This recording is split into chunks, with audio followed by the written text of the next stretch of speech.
Breaking news చూస్తున్నాం. దర్శకుడు ఆర్జీవీపై అనుచిత వ్యాఖ్యల కేసులో సిఐడి దర్యాప్తు చేపట్టింది. ఈ నేపథ్యంలో ఆర్జీవీ ఫిర్యాదు మేరకు కేసు నమోదు చేసింది ఏపీ సిఐడి.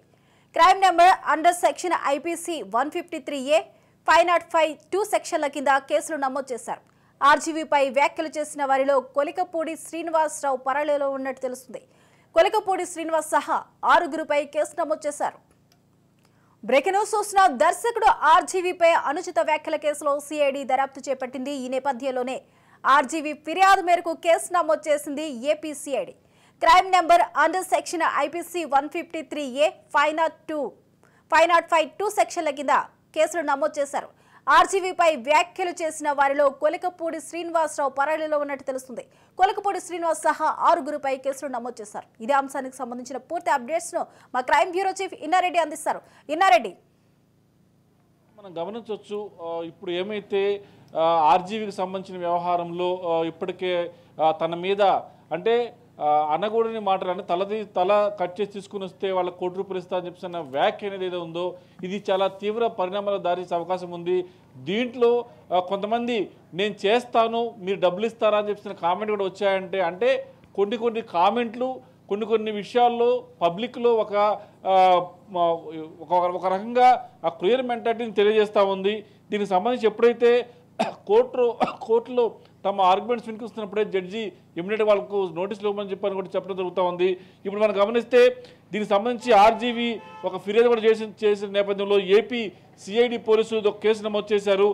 కొరికిపూడి శ్రీనివాసరావుతో సహా మొత్తంగా 6గురి మీద కేసు నమోదినట్టుగా మనకు స్పష్టంగా అర్థమవుతా ఉంది. దీంట్లో టీవీ5 ఛానల్ యాంకర్ సాంబశివరావుతో పాటు యజమాని మీద కూడా కేసులు నమోదినట్టుగా మనకు స్పష్టంగా అర్థమవుతా ఉంది. దీనికి సంబంధించి crime number 22/2023 under section IPC 153A 505 అలాగే 506 రెడ్ విత్ 115 119 అలాగే 120B ప్రకారం కేసులు నమోదైనట్టుగా మనకు అర్థమవుతా ఉంది. దీంట్లో ఇప్పటికే కొరికపాటి శ్రీనివాసరావును కూడా అరెస్ట్ చేసినట్టు కూడా మనకు సమాచారం అంతా ఉంది. అయితే మొత్తంగా ఈ ఎపిసోడ్ చూస్తే ఏదైనా సరే ఒక చర్చ జరుగుతున్నా డిబేట్ జరుగుతున్నా అది ప్రజాస్వామ్యయుతంగా ఉండాలి. ఎవరి మీద కూడా చంపేయండి, ఇది కాల్చేయండి, తగలబెట్టండి అన్న మాటలు కూడా నిషిద్ధమైన పదాలు. అలాగనే తల కోసి తీసుకురాని చెప్పడం కూడా ఒక రకంగా చెప్పాలంటే అది కూడా అంటే వాడకూడని పదాలు. సో అలాంటి పదాలు వాడుతున్నప్పుడు ఒకవేళ ఎవరైనా డిబేట్లో వాడితే యాంకర్ ఉన్న వ్యక్తి దాన్ని ఖండించాలి. ఎందుకంటే అలాంటి పదాలు వాడకూడదని చెప్పేసి ఆయన ఖండించకపోవటం, తర్వాత ఇంకా దాన్ని రెచ్చగొట్టే రకంగా మాట్లాడటం అనే దాని మీదనే సిఐడి పోలీసులు ఎంక్వైరీ కొనసాగుతూ ఉంది. ఆ రోజు జరిగే డిబేట్ ఏమైతుందో ఆ డిబేట్ మొత్తాన్ని కూడా రికార్డ్ చేసి సిఐడి పోలీసులు ఎంక్వైరీ చేస్తూ ఉన్నారు. ఇప్పటికే కోర్టు దృష్టి తీసుకురావటం, కోర్టుకు అనుమతితోటే ఈ కేసులు నమోదైనట్టు కూడా మనకు చాలా స్పష్టంగా అర్థమవుతా ఉంది. అయితే మొత్తంగా చూస్తే ఎపిసోడ్లో ఏదైనా సరే ఒక న్యూస్ డిబేట్లో ఇలాంటి పదజాలం ఉపయోగించడం అనేది మాత్రం నిజంగా ప్రజాస్వామ్యంలో ఉన్న మనం అంటే ఏ విదేశాల్లోనో లేకపోతే పాకిస్తాన్లోనో తర్వాత టెర్రరిస్టు ఉన్న ప్రాంతాల్లో వచ్చే పదాలను మన ఇండియాలో వాడటం, తర్వాత తెలుగు మీడియాలో ఇలాంటి పదాలు వాడటం అనేది కూడా నిజంగా వాడకూడని పదాలు, తర్వాత నిషిద్ధ పదాలు అని చెప్పేసి కూడా కొన్ని ఉంటాయి. అవి కూడా అంటే ఇలాంటి భాషా ప్రయోగం చేయటం వల్ల, ఇలాంటి పదజాలం ఉపయోగించడం వల్ల దీన్ని బేస్ చేసుకొని కొంతమంది ఉత్తేజితులై కొంతమంది అంటే ఇంత దారుణంగా ఆర్జీవీ ఉన్నాడా, మనం కూడా మన ₹1,00,000 కోటి ఇస్తామన్నాడు, ఆయన చంపేద్దామని చెప్పాను కనుక ఎవరన్నా ₹1,00,000 ఆశపడి ఒకవేళ కనుక ఆయన అటాక్ చేస్తే దానికి బాధ్యులు ఎవరు? ఒక కామెంట్ చేశామంటే ఆ కామెంట్కి సంబంధించి కామెంట్ కట్టుబడి ఉండాలి. కాకపోతే చేసే కామెంట్ కూడా ప్రజాస్వామ్యబద్ధంగా, అలాగనే దాంట్లో కొన్ని వాడకూడని, వినకూడని, మాట్లాడకూడని పదాలంటూ కొన్ని ఉంటాయి. అలాంటి పదజాలం ఉపయోగించారు కాబట్టి ఈరోజు సిఐడి పోలీసులు దాని మీద కోర్టు అనుమతితో, ఇది ఆర్జీవీ కంప్లైంట్ ఇచ్చిన తర్వాత కోర్టు అనుమతితోటి ఈ కేసు కూడా నమోదైన చేస్తూ ఉంది. ప్రస్తుతం సిఐడి పోలీసులు 22/2023 file number case number FIR కింద కేసు నమోదు చేసుకొని దర్యాప్తు చేస్తూ ఉన్నారు. ఈ పదజాలం ఎవరు ఉపయోగించారో కొలికపూడి శ్రీనివాసరావు అయితే ప్రశ్న అరెస్ట్ చేసి నిలుస్తూ ఉంది. తర్వాత ఆ డిబేట్ చేసిన యాంకర్ మీద కూడా, యాంకర్ సాంబశివరావు మీద కూడా కేసు నమోదైంది. అంటే ఏదైనా సరే ఒక డిబేట్ జరుగుతున్నప్పుడు ప్రజాస్వామ్యబద్ధంగా జరగాలి. తర్వాత ప్రజలకు అవగాహన కలిగించడానికి, ప్రజల్లో ఒక మార్పు తీసుకురావడానికి జరిగే డిబేట్ లాగా ఉండాలి. కానీ ఒక మనిషి ఇంకో మనిషిని అటాక్ చేసి, ఒక మనిషి ఇంకో మనిషి మీద అటాక్ చేసి చంపే రకంగా ఉంటుందంటే అది క్రూయల్ మెంటాలిటీ, క్రిమినల్ మెంటాలిటీ ఉంటుంది. అంటే క్రైమ్ని ప్రోత్సహిస్తున్నట్టుగా ఉంటుంది. దాంట్లో మనం గమనిస్తే ఈ పదజాలం అంతా కూడా యూట్యూబ్లో పెట్టినప్పుడు కూడా చాలామంది రియాక్ట్ అయ్యారు. నేను ఆ పని చేస్తాను, నాకు డబ్బులు ఇస్తావా అని చెప్పేసి. అంటే కొంతమంది రియాక్ట్ అయ్యారంటే ఈ కామెంట్కి వాళ్ళు ప్రతిస్పందించారు, అంటే దానికి రియాక్ట్ అవుతున్నారు. కాబట్టి ఎవరన్నా డబ్బులు కాసిపడి కనుక మన ఆర్జీవీ మీద కనుక అటాక్ చేస్తే పరిస్థితి ఏంటి? ఈ రోజుల్లో డబ్బులని అందరికీ చాలా అవసరమే. కాబట్టి ₹1,00,00,000 ఆశపడి ఎవరైనా చేస్తే, అంటే ఇలాంటి కామెంట్ చేశాము ఏదో మామూలుగా క్యాజువల్గా మాట్లాడాలని చెప్పి అంటానికి కూడా లేదు. కాబట్టి ఇంటెన్షనల్గా కావాలని చెప్పేసి అని ఇంటెన్షనల్గా అన్న ఓడని చెప్పి నాకు అర్థమవుతా ఉంది. ఇదే కాకుండా స్వప్న, మనం ఒక విషయం గమనించాలి. ఏదైనా సరే ఒక డిబేట్లో ఒక కామెంటు, అంటే మాట్లాడకూడని పదజాలం కావచ్చు, మాట్లాడలేని పదజాలం కావచ్చు, అంటే క్రైమ్ని ప్రోత్సహించే పదజాలం కావచ్చు, వాడకూడదని చెప్పేసి అన్న కొన్ని గైడ్లైన్స్ ఉన్నాయి. అయినప్పటికీ కూడా వాడుతున్నారు. సో దీని మీద ఒకవేళ డిబేట్ జరుగుతున్నప్పుడు, ఆ డిబేట్ చేస్తున్న సమయంలో అవతల వ్యక్తులు మాట్లాడినప్పుడు కూడా దాన్ని మోడరేట్ చేసే యాంకర్ ఎవరైతే ఉన్నాడో ఆయన ఖచ్చితంగా దాన్ని ఖండించడము, తర్వాత దాన్ని ఆప్షన్ చేయాలి. కానీ దాన్ని ప్రోత్సహించడంగా మాట్లాడారని చెప్పేసి అన్న విషయం మీదనే ప్రస్తుతం సిఐడి పోలీసులు చాలా సీరియస్గా ఎంక్వైరీ కొనసాగుతూ ఉంది. మరి గతంలో కూడా చాలాసార్లు ఇలానే చాలామంది చాలా విషయాల్లో పబ్లిక్ని రెచ్చగొట్టే విధంగా, అంటే పబ్లిక్లో ఈ జరిగే డిబేట్ అంతా కూడా పబ్లిక్లో అవేర్నెస్ తీసుకురావాలి, రాజకీయ పరంగా జరుగుతున్న అంశాలను పబ్లిక్ ముందు ఉంచే ప్రయత్నం చేయాలి. ప్రజాస్వామ్యబద్ధంగా ప్రజాస్వామ్య రీతిలో జరగాల్సిన డిబేట్లలో ఈ చంపటాలు, నరకటాలు, తర్వాత తలకా తీసుకొని రా చెప్పి అంటాం. అంటే ఈ పదజాలం నేను లైవ్లో మీకు చెప్తున్న విషయాన్ని కూడా చెప్పకూడదు. కానీ ఇది జరిగింది కాబట్టి, అంటే జరిగిన విషయాన్ని యాజ్ టీజ్గా చెప్పే ప్రయత్నంలోనే ఆ ఓటుని ఉపయోగించాల్సి వచ్చింది. కాబట్టి ఎవరైనా సరే ఈ పదజాలం వాడకూడదు. ఈ పబ్లిక్గా, అంటే 10 మంది పబ్లిక్గా చూసే విషయంలో, అంటే సోషల్ మీడియాలో కావచ్చు, తర్వాత ఛానల్స్లో కూడా కావచ్చు, ఇది ఉపయోగించకూడని పదజాలం కాబట్టి ఉపయోగించకూడదు. మనం గమనించే ఉంటాం. మరి దీనికి రియాక్ట్ అయ్యి చాలామంది ఉన్నారు. మరి వాళ్ళని కూడా వాళ్ళ మీద ఎంక్వైరీ కొనసాగుతూ ఉంది. ఎప్పుడైతే ఈ డిబేట్ సంబంధించిన యూట్యూబ్ పెట్టినప్పుడు కూడా, డిబేట్ జరుగుతున్నప్పుడు కూడా చాలామంది కామెంట్లు పెట్టి నేను చంపేస్తాను, నాకు ₹1,00,00,000 ఇస్తారా అని చెప్పేసి అన్న సందర్భం కూడా ఉంది. వాళ్ళ మీద కూడా చర్యలు ఉంటాయని చెప్పి కూడా స్టేట్ పోలీసు ఇన్నారెడ్డి ఇప్పటికే కొలికపూడిని అరెస్ట్ చేసినట్టుగా అయితే తెలుస్తుంది. కొలికపూడితో సహా మరో 6గురిపై కేసు నమోదు చేశారు. అయితే ఆ టీవీ ఛానల్ యాజమాన్యానికి కానీ లేకపోతే ఆ 6గురికి కానీ నోటీసులు ఏమైనా ఇవ్వడం జరిగిందా? వారిని అరెస్ట్ చేసే అవకాశాలు ఎంతవరకు ఉన్నాయి? ఫర్దర్ స్టెప్స్ ఏం తీసుకుంటుంది ఏపీసీఐడి? స్వప్న, ప్రధానంగా మనం గమనించాల్సిన విషయం, ఎవరైతే కామెంట్ చేశారో, ఎవరైతే కామెంట్ చేసి ఆ కామెంట్ అనేది ఒక ప్రజాస్వామ్యబద్ధంగా లేకుండా క్రైమ్ని ప్రోత్సహించే రకంగా ఉందో అతన్ని ఇమీడియట్గా అరెస్ట్ చేయడం జరిగింది. దాని తర్వాత ఈ కామెంట్ చేసిన సమయంలో ఈ కామెంట్ అనేది ఏ సందర్భంగా వచ్చింది, ఎందుకు మాట్లాడాల్సి వచ్చింది, ఆ సందర్భంగా వచ్చిన క్రమంలో ఒక మోడరేటర్గా ఉండే యాంకర్ ఎవరైతే ఉన్నారో ఆయన ఎందుకు ఖండించలేదు, దాన్ని ఎందుకు ప్రోత్సహించే రకంగా మాట్లాడారు అన్న అంశాలన్నిటి మీద కూడా సిఐడి ఎంక్వైరీ చేస్తూ ఉంది. ఏదైనా సరే ఒక అరెస్ట్ జరిగినప్పటికీ, ఒక కేసు నమోదైనప్పుడు కూడా సిఐడి పోలీసులు ఆషామాషి అరెస్ట్ చేయడానికి వీలు లేదు. ఎందుకంటే దానికంటూ ఒక లెక్క చెప్పాల్సి ఉంటుంది. ఎలా అంటే ఈ సందర్భంగా ఇలా మాట్లాడారు కాబట్టి ఈయన మీద కేసు పెట్టాం, ఈ సందర్భంగా ఈయన మాట్లాడినప్పటికీ కూడా, అంటే వాడకూడని పదజాలాన్ని వాడినప్పటికీ కూడా ఆయన ఖండించలేదు, ఇంకా ప్రోత్సహించాడు. కాబట్టి అతని మీద ఎందుకు చర్యలు తీసుకోకూడదు, అంటే అతని ప్రోద్బలంతోనే వీళ్ళు మాట్లాడారా లేకపోతే ఇంటెన్షన్గా మాట్లాడారా అన్న విషయాల మీద పూర్తి స్థాయిలో ఎంక్వైరీ చేసి దానికి సంబంధించిన సాక్ష్యాలను సేకరించి ఆ సాక్ష్యాలు ఇన్నారెడ్డి ఛానల్ కి సంబంధించి ఛానల్ కి గానీ సదరు యాజమాన్యానికి గానీ నోటీసులు ఇవ్వడం జరిగిందా? దానికి ఇప్పటికే ఛానల్ యాజమాన్యం కూడా నోటీసులు ఇచ్చినట్టు కూడా మన సమాచారం అంతా ఉంది.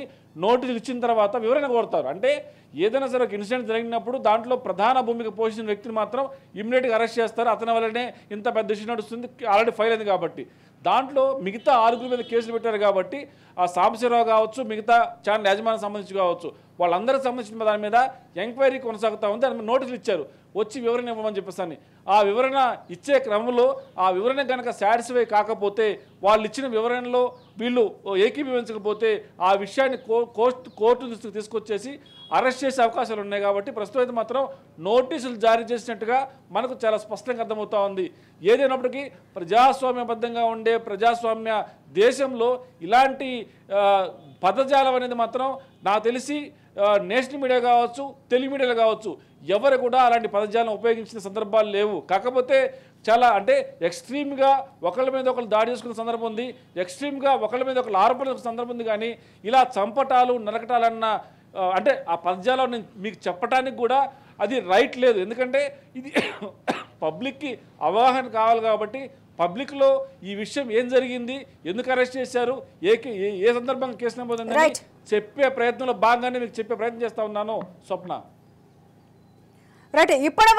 ఇప్పుడే కాదు గతంలో కూడా కొన్ని సందర్భాల్లో అనేక ఛానల్స్ మీద కూడా ఇలాగ కేసులు నమోదు చేయడం జరిగింది. మోడరేటర్ ఎవరైతే ఉన్నారో వారి మీద కూడా. మరి ఈ కేసుకు సంబంధించి ఏపీసీఐడి అలాగే యాజమాన్యం అలాగే ఛానల్స్ని కొన్ని సందర్భాల్లో బ్యాన్ చేసిన పరిస్థితులు కూడా ఉన్నాయి. మరి ఎలాంటి చర్యలు తీసుకునే అవకాశాలు ఉన్నాయి? అంటే స్వప్న మనం గమనించవచ్చు, ఎవరైతే ఈ కేసులో అంటే ఆర్జీవీ పెట్టిన కేసు సంబంధించి పూర్తి సాక్ష్యాధారాలతో నన్ను చంపేసి తల తీసుకురామని చెప్పేసి కామెంట్ చేయటం, దాన్ని ఆ యాంకర్గా ఉన్నతో ప్రోత్సహించడం, ఆ లైవ్ జరుగుతున్నప్పుడు కింద కామెంట్స్లో మేము చంపేస్తాము, ఒక డబ్బులు ఇస్తామని చెప్పండి. ఇదంతా చూస్తే ఎలా ఉందంటే క్రైమ్ని ప్రోత్సహించే రకం ఉంది. కాబట్టి ఖచ్చితంగా దాంట్లో ప్రధాన ముద్దాయిగా కొరకపాటి శ్రీనివాసరావు అరెస్ట్ చేయడం జరిగింది.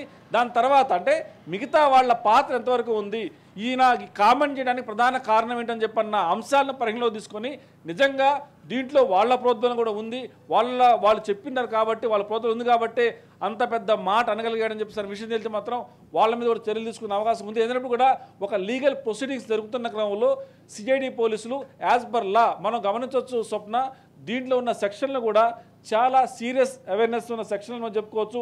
దీంట్లో మనం గమనిస్తే ఏవి కూడా బెయిలబుల్ సెక్షన్స్ కాదని చెప్పుకోవచ్చు. మనం మళ్ళీ ఒకసారి రిపీట్ చేస్తాను.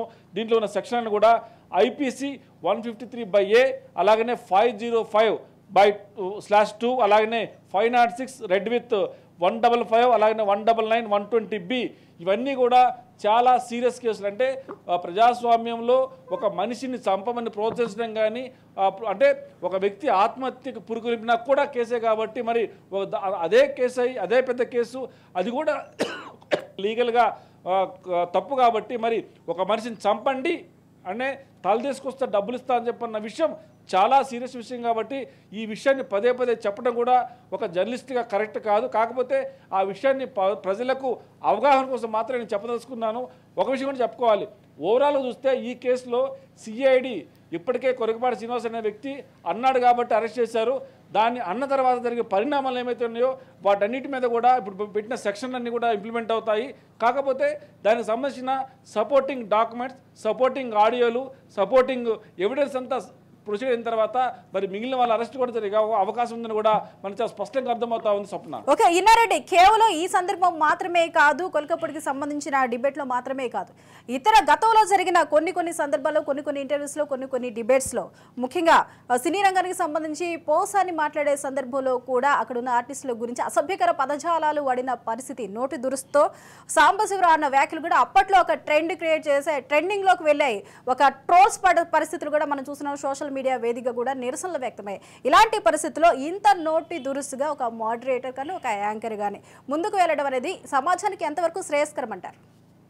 ఖచ్చితంగా ఇలాంటి పరిణామం మన అసలు రెగ్యులర్గా చెప్పుకోవాలంటే రాజకీయ నాయకులు ఒకళ్ళ మీద ఒకళ్ళు చేసుకునే ఆరోపణలన్నీ కూడా అసభ్యకరమైన అంటే వాడకూడని పదజాలం అంటూ ఒకటి ఉంటుంది. ఆ వాడకూడని పదజాలాన్ని కూడా యథేచ్ఛగా వాడుతున్న క్రమాన్ని చూస్తుంటే రాజకీయమే ఒక రకంగా రచ్చగా మారిపోయింది. ఇలాంటి క్రమంలో ఒక టీవీ ఛానల్స్లో చర్చ జరుగుతున్నప్పుడు మాత్రం అలాంటి పదజాలాలు వాడకుండా ఉండాల్సిన అవసరం ఉంది. అది కూడా ఇంత పెద్ద నెట్వర్క్ ఉన్న ఛానల్స్ కూడా అలా చేస్తే పబ్లిక్లో కూడా ఒక రకమైన ఏహ్యభావం కలుగుతూ ఉంది. అంటే మన కల్చర్ వేరు, మనం ప్రజాస్వామ్యంలో ఉన్నాం.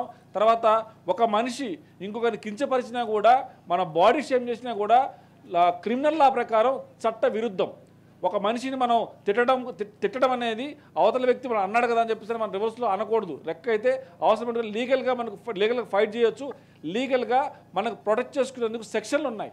సో ఒక మనిషిని బాడీ షేమింగ్ చేయడం కానీ, ఒక మనిషిని కించపరచడం కానీ, ఒక మనిషిని అవమానకరంగా మాట్లాడడం కానీ లీగల్ వేలో మాత్రం శిక్షకు అర్హులు కాబట్టి ఖచ్చితంగా ఆ దిశగా ఎవరైనా కంప్లైంట్ ఇస్తే మాత్రం కోర్టు ఖచ్చితంగా శిక్షకు గురి చేస్తా సందర్భాలు ఉన్నాయి. దాంట్లో నాన్ బెయిలబుల్ కేసులు కూడా ఉన్నాయి. ఇప్పుడు పెట్టిన రామ్ గోపాల్ పెట్టిన కేసులో మాత్రం చాలా స్పష్టంగా క్రిమినల్ కాన్స్పిరసీ ఉంది, ఉద్దేశపూర్వకంగా అతను చంపమని ప్రొవోకేట్ చేస్తున్నారు. పబ్లిక్లో అంటే అది ఒకరు ఫోన్లో మాట్లాడినే తప్పుగా అర్థం చేసుకునే వాళ్ళ మీద కేసుల మీద అవకాశం ఉంది. ఒక పబ్లిక్ ప్లాట్ఫామ్ మీద పబ్లిక్ అందరూ చూస్తుండగా ఒక మనిషిని మళ్ళీ ఆ మాట రిపీట్ చేయకూడదు కాబట్టి చెప్పట్లేదు.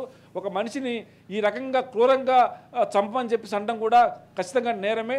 ఎవరు మాట్లాడినా శిక్షార్హులే. దానికి సంబంధించి ఏ ప్లాట్ఫామ్ మీద అన్నారో ఆ ప్లాట్ఫామ్ నిర్వహిస్తున్న నిర్వాహకుల మీద, తర్వాత మరోసారి చెప్తున్నాను, మోడరేట్ చేస్తున్న నిర్వాహకులు ఎవరైతే ఉన్నారో, యాంకర్ ఎవరైతే ఉన్నారో, ఒకవేళ వారు తప్పుసారి మాట్లాడినా కూడా ఆయన సమర్థించకుండా దాన్ని కట్ చేసి మాట్లాడి దాన్ని కంక్లూడ్ చేయకుండా దాన్ని ఇంకా ప్రొవోకేట్ చేశారని చెప్పిన అంశం మీద కూడా సిఐడి పోలీసులు పూర్తి స్థాయిలో విచారణ అయితే కొనసాగుతూ ఉంది. ఖచ్చితంగా గతంలో జరిగిన డిబేట్ల వ్యవహారంలో కూడా అది కనుక కోర్టు దృష్టికి వస్తే మరి ఇన్ని రకాలుగా ఈ ప్రతిసారి డిబేట్లో మీరు ఎందుకు అంటే అది పోసారి కృష్ణమూర్తి కావచ్చు, లేకపోతే ఇంకెవరైనా కావచ్చు, ఎవరైనా సరే ఒక మనిషి ఇంకో మనిషిని డిఫేమ్ చేయడం కానీ, ఒక మనిషి ఇంకో మనిషిని తక్కువ చేసి మాట్లాడడం కానీ, బాడీ షేమింగ్ చేయడం కానీ చట్టరీత్యా నేరం కాబట్టి శిక్షకు అర్హులే. ఈ విషయాల్లో మాత్రం ఖచ్చితంగా కోర్టు ముందు ఇవన్నీ విషయాలు కూడా ముందుకు వచ్చే అవకాశం కనిపిస్తూ ఉంది. ఇక ఫర్దర్గా జరిగే ఏ ఛానల్ డిబేట్లో కూడా ఇలాంటివి జరగవని మనం ఆశిద్దాం. Swapna. Right, thank you Inna Reddy.